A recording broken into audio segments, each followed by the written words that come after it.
ನಮಸ್ಕಾರ ಎಲ್ರಿಗೂ. ಇವತ್ತು ಸೂಪರ್ ಮ್ಯಾಚ್ ಇದೆ India versus Pakistan T20 world ಕಪ್ನಲ್ಲಿ. ಇದು ಶ್ರೀಲಂಕಾ ಕೊಲಂಬೋದಲ್ಲಿ ನಡೀತಾ ಇದೆ ಅಂತ ಹೇಳ್ಬೋದು.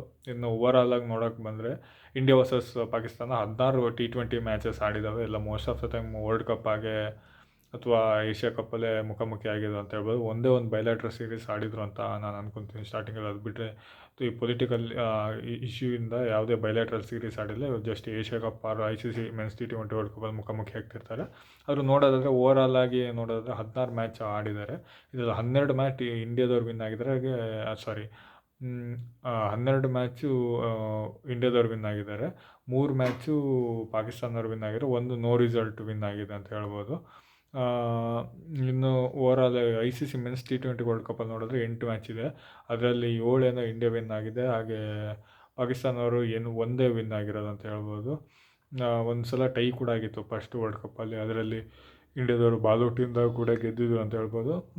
ಓವರಾಲ್ ನೋಡೋದಾದರೆ ಎಲ್ಲೂ ಪ್ರತಿರೋಧ ಬಂದಿಲ್ಲ ಪಾಕಿಸ್ತಾನದ್ದು ಅಂತ ಹೇಳ್ಬೋದು. ಓನ್ಲಿ 2021ರಲ್ಲಿ ದುಬೈಲಿ ನಡೆದಿದ್ದು ಒಂದು ಮ್ಯಾಚಲ್ಲಿ ಸೋತಿದ್ದು ಅದು ನೋ ಲಾಸಿಂದ ಹೊಡೆದಿದ್ರು. ಯಾಕಂದರೆ ಇಂಡಿಯಾ 160 ಸಮಥಿಂಗ್ ಟಾರ್ಗೆಟ್ ಕೊಟ್ಟಿದ್ರು. ಅದು ಬಾಬರ್ ಅಜಮ್ ಹಾಗೆ ರಿಜ್ವಾನ್ ಅವ್ರು ನಾಟ್ ಔಟ್ ಆಗದೆ ಮ್ಯಾಚನ್ನು ವಿನ್ ಮಾಡಿಸಿದ್ರು. ಅದು ಬಿಟ್ಟರೆ ಬೇರೆ ಎಲ್ಲೂ ಅಷ್ಟೊಂದು ಪೈಪೋಟಿ ಬಂದಿಲ್ಲ ಅಂತ ಹೇಳ್ಬೋದು.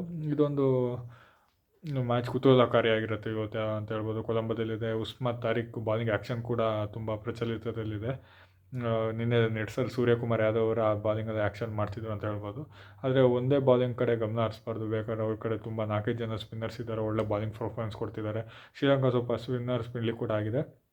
ಹಾಗಾಗಿ ಇವತ್ತು ಮೋಸ್ಟ್ಲಿ ಒಬ್ಬ ಸ್ಪೀಡ್ ಬಾಲನ್ನು ತೆಗಿಬೋದು, ಹರ್ಷದೀಪ್ ಸಿಂಗ್ನ ಅಂತ ಮಾಡ್ತೀನಿ. ಯಾಕಂದರೆ ಹಾರ್ದಿಕ್ ಪಾಂಡ್ಯ, ಬೂಮ್ರಾ ಸ್ಪೀಡ್ ಬಾಲಿಂಗ್ ನೋಡಿಕೊಂಡ್ರೆ, ಇನ್ನು ಸ್ಪಿನ್ನರ್ಗೆ ಅಕ್ಷರ್ ಪಟೇಲ್ ಇದ್ದಾರೆ, ವರುಣ್ ಚಕ್ರವರ್ತಿ ಇದ್ದಾರೆ ಅಂತ ಇನ್ನೊಬ್ಬರನ್ನ ವಾಷಿಂಗ್ಟನ್ ಸುಂದರ್ ಅಥವಾ ಕುಲ್ದೀಪ್ ಯಾದವ್ನ ಆಡಿಸ್ಬೋದು ಅಂತ ಮಾಡ್ತೀನಿ. ಶಿವಮ್ ದುಬೆ ಅವರು ಮೀಡಿಯಮ್ ಸ್ಪಿನ್ನರ್ ಇದ್ದಾರೆ, ಸೊ ಒಂದು ಎಕ್ಸ್ಟ್ರಾ ಸ್ಪಿನ್ನರ್ ಆಡಿಸ್ಬೋದು. ಅಭಿಷೇಕ್ ಶರ್ಮಾ ಅವರು ಇನ್ನು ರಿಕವರಿ ಆಗಿದ್ದಾರೆ, ಇನ್ನು ಕನ್ಫರ್ಮೇಷನ್ ಬಂದಿಲ್ಲ ಆಡ್ತಾರೆ ಇಲ್ಲ ಅಂತ.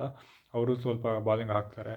ಹಾಗೆ ಇನ್ನು ರಿಂಕು ಸಿಂಗ್, ಸೂರ್ಯಕುಮಾರ್ ಯಾದವ್ ಎಲ್ಲ ಪಾರ್ಟ್ ಟೈಮ್ ಬಾಲಿಂಗ್ ಹಾಕ್ತಾರೆ ಅಂತ ಹೇಳ್ಬೋದು. ಸೊ ಓವರಾಲ್ ಒಂದು ಇಂಡಿಯಾನ ಸ್ಟ್ರಾಂಗ್ ಅಪೋನೆಂಟ್ ಅಂತ ಇದೆ. ಆದರೆ ಪಾಕಿಸ್ತಾನ ಕಡೆಗಣಿಸೋಂಗಿಲ್ಲ. ಅವರು ಬಿಗ್ ಮ್ಯಾಚಲ್ಲಿ ತುಂಬ ಚೆನ್ನಾಗಿ ಆಡಿಬಿಡ್ತಾರೆ. ಅವ್ರದ್ದು ಚೆನ್ನಾಗಿದೆ ಟೀಮು. ಓಪನರ್ ಫರಾನ್ ಅವರು ಒಳ್ಳೆಯ ಫಾರ್ಮಲ್ಲಿದ್ದಾರೆ. ಬಾಬರ್ ಆಜಮ್ ಅವರು ಮೀಡಿಯಮ್ ಫಾರ್ಮಲ್ಲಿದ್ದಾರೆ ಅಂತ ಹೇಳ್ಬೋದು. ಸ್ವಲ್ಪ ಸ್ಲೋ ಆಗಿ ಆಡ್ತಾರೆ, ಆದರೆ ರನ್ ಕಲೆ ಹಾಕ್ತಾರೆ ಅಂತ ಹೇಳ್ಬೋದು. ಸೈಮ್ ಅಯ್ಯಂಬ ಅವರು ಕೆಲವು ಸಲ ಆಡ್ತಾರೆ, ಕೆಲವು ಸಲ ಆಡಲ್ಲ ಅಂತ ಹೇಳ್ಬೋದು. ಅವ್ರ ಬಾಲಿಂಗ್ ಚೆನ್ನಾಗಿದೆ. ಉಸ್ಮಾನ್ ತಾರಿಕ್ ಅವ್ರ ಬಾಲಿಂಗ್ ಆ್ಯಕ್ಷನ್ ಡಿಫ್ರೆಂಟ್ ಆಗಿದೆ. ಕೆಲವರು ಚೆಕ್ ಅಂತೆಲ್ಲ ಹೇಳ್ತಾ ಇದ್ದಾರೆ. ಓವರಾಲ್ ಒಂದು ಒಳ್ಳೆಯ ಮ್ಯಾಚ್, ಸೂಪರ್ ಸಂಡೇ ಮ್ಯಾಚ್ ಇದಾಗಿರುತ್ತೆ ಅಂತ ಹೇಳ್ಬೋದು. ಇದನ್ನು ಗೆದ್ದವರು ಆಲ್ಮೋಸ್ಟ್ ಕ್ವಾಲಿಫೈ ಆದಂಗೆ ನೆಕ್ಸ್ಟ್ ರೌಂಡು ಅಂತ ಹೇಳ್ಬೋದು. ಇನ್ ಕೇಸ್ ಸೋತರೂ ಏನು ತೊಂದರೆ ಇಲ್ಲ, ನೆಕ್ಸ್ಟ್ ಬರೋ ಮ್ಯಾಚಲ್ಲಿ ಗೆದ್ಕೊಂಡು ಆರಾಮ್ಸೆ ಕ್ವಾಲಿಫೈ ಆಗ್ಬೋದು.